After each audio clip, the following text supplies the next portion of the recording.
Hello, I am Ron Baker, and welcome to episode 27 of Empowered at Last. I'm really glad you're here, and I am really glad to be continuing this conversation. Today's episode is part 2 of a series that I began last week, Championing the Children. So important on our planet. We have watched how many manifestations of children in pain, children acting out, children hurting each other. And now, in addition to the school shootings, in addition to the bullying issue, in addition to all of the ways that we need to address, we add the children who've been separated from their parents at the border. And now there are thousands and thousands of them. Before this gets turned into a soundbite, take a moment and just imagine that this was you feeling compelled to go and help your family, to improve your situation.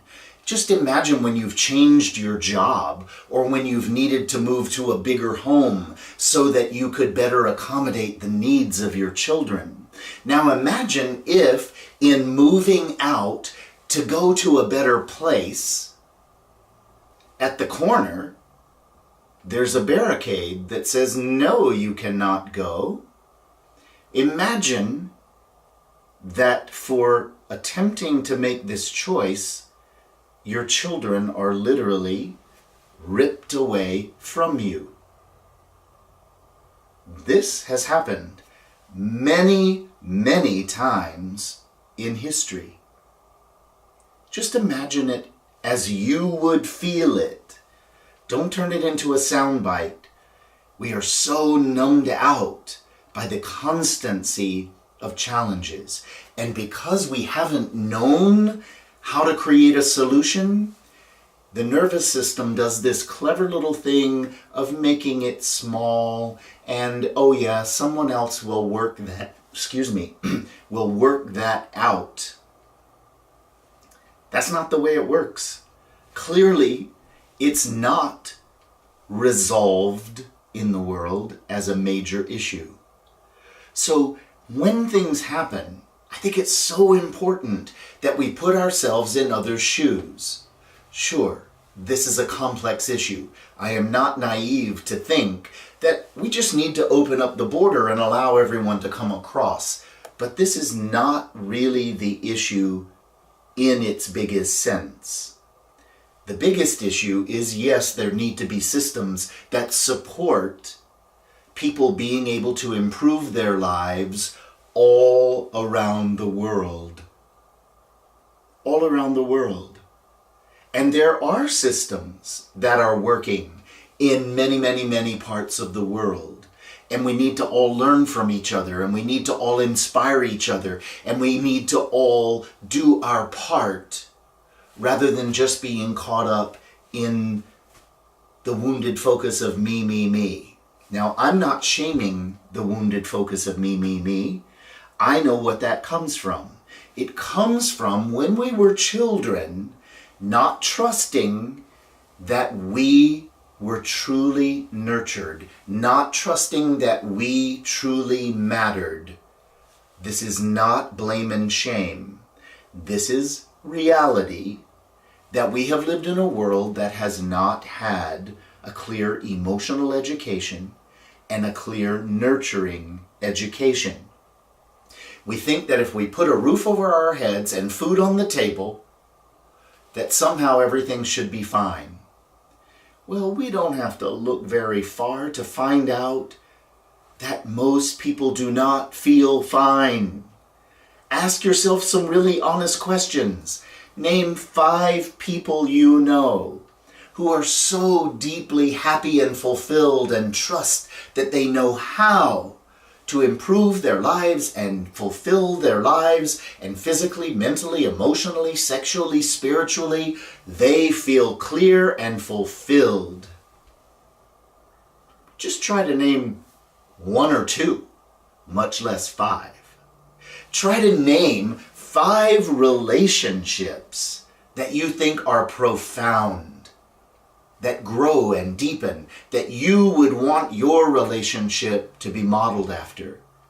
Sadly, we do not live in a world that's fine. We live in a world that's missing this education, and it is so dang important that we learn. Fortunately, this is one thing I happen to have dedicated my life to. I have continued to learn more and more and more about the inner self and about nurturing and resolving the wounds of the inner self, how to fulfill self.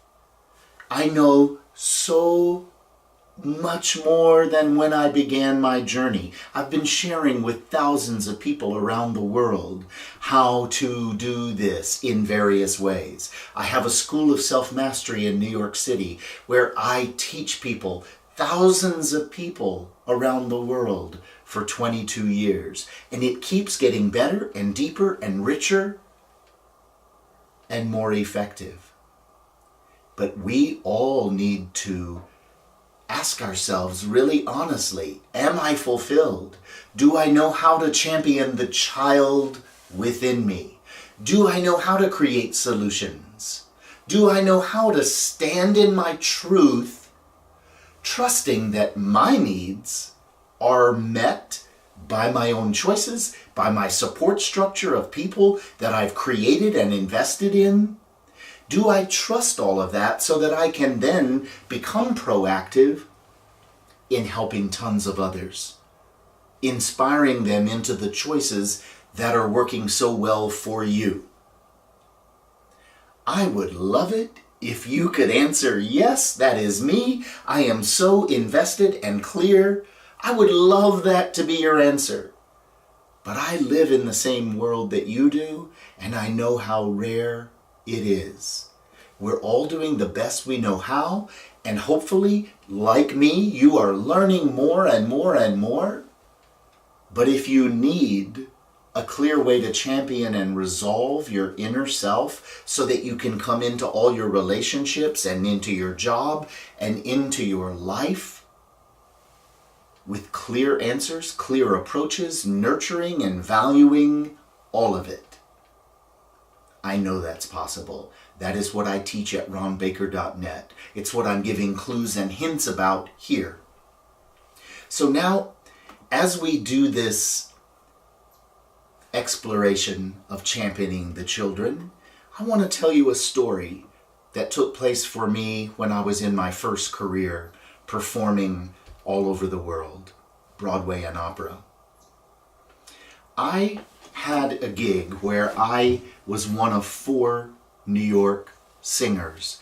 We were the stars of the show, if you will. We went to perform with this symphony orchestra. And there were, my gosh, at least 100 people in this show, including, or not even including the orchestra. There were so many people in this wonderful holiday event. And they were asking us to bring forth our most sacred self, that we were opening our hearts and being generous, and you get the point, so that we could move audiences. And so everybody was doing their best to do all of that. We reached the final dress rehearsal, and we thought everything was set to go. We had all worked really hard, and we got word the morning that we were to open the show.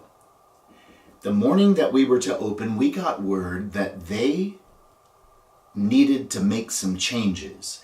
They needed to cut some things from the show.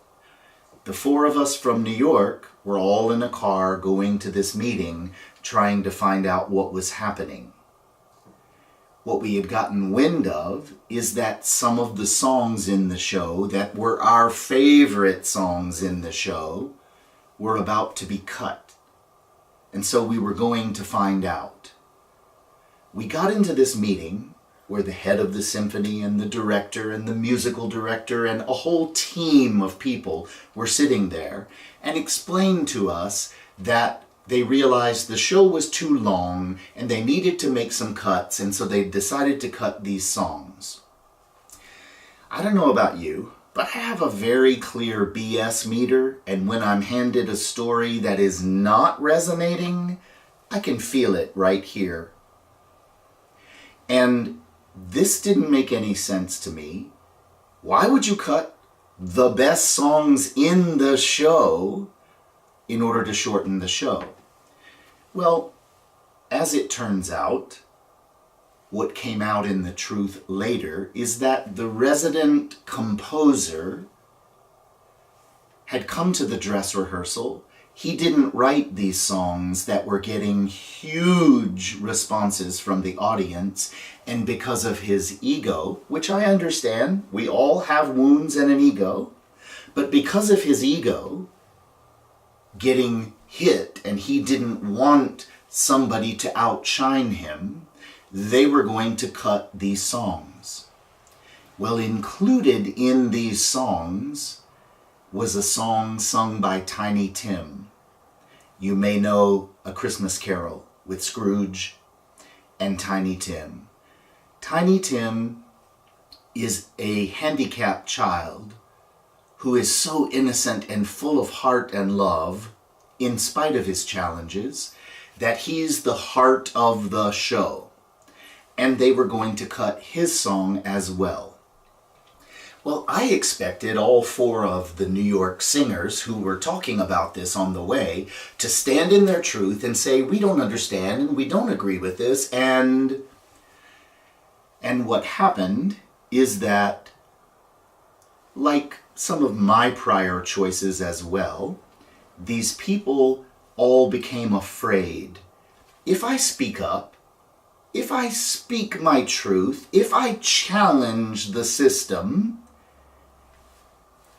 I'll probably have a price to pay. They may fire me. I may get a reputation as being a troublemaker.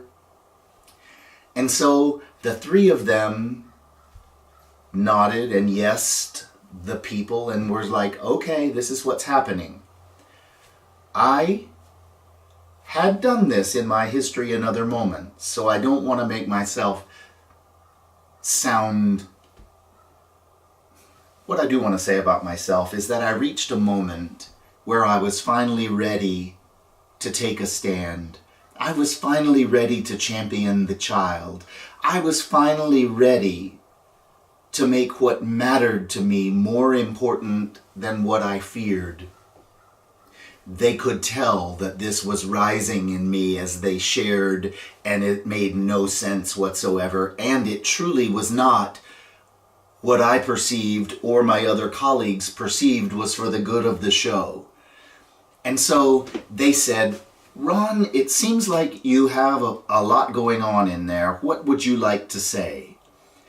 And it gave me a chance to champion the child. Rather than stand up and say, I want my song. And I did. I did not say that. Instead, it occurred to me that Tiny Tim represents every single one of us. We all feel wounded. We all feel innocent and want love in our lives. And so I said, I have a lot of feelings about this. But the long and short of it is this. You actually cut half of Tiny Tim's song last week. And you watched his mother back him up. A 6-year-old little boy.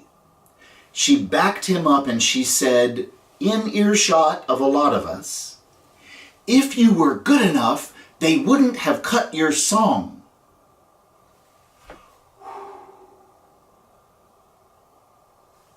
I imagine all of us can relate to moments like that at some point. But here I was in a position of knowing this had already taken place, and it was about to get worse. I couldn't take it. And so I said, I am not even going to talk about me or my colleagues. I'm going to talk about Tiny Tim. He represents every single one of us. And I, for one, cannot stand by and hear a story that makes no sense to me based on what I know about the show and the response we got from the audience. I am only going to say I cannot stand by and let this happen to this little 6-year-old boy playing Tiny Tim. I can't do it. You watched his mother back him up and shame him. And I will not play party to that. I am going to stand here and say, cut my song if you want, but do not cut that song of that child. I was crying, I was passionate, but I felt so great that I was standing in my truth, that I was... It's moving. I don't mind crying, I just can't talk because it grips my throat. It moved me so much to champion the child. Well, what happened is that they indeed cut all of our adult songs and they left Tiny Tim's song in the show. So what did I do then? I waited until the cast party at the end of the run of this show. And I went up to Tiny Tim's mother, the child who was playing Tiny Tim, obviously. I went up to his mother and I said, "Can I speak to you for a moment? I just want to plant a seed. At some point in your son's life,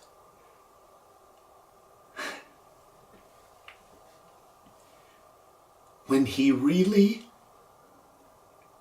needs a boost of confidence, when he really needs to be acknowledged, would you please tell him that on the morning of the show, they needed to cut the show because it was so long, and they did not want to insult us as the stars of this show. And when we heard that they were going to cut Tiny Tim's song, we gathered together and said, no, please, he is precious. Do not cut his song. So sometime in his life, when he needs it, please tell him that story and that he matters." Her eyes were huge. Champion the child. It starts right here, inside ourselves. And we then, as we learn how to champion and nurture ourselves, we need to show up and champion one another.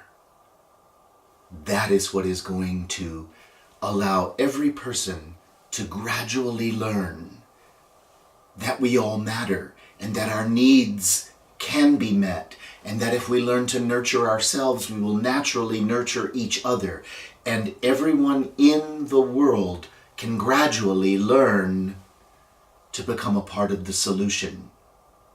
These are the seeds that will make a difference. Champion the child. Have a great week.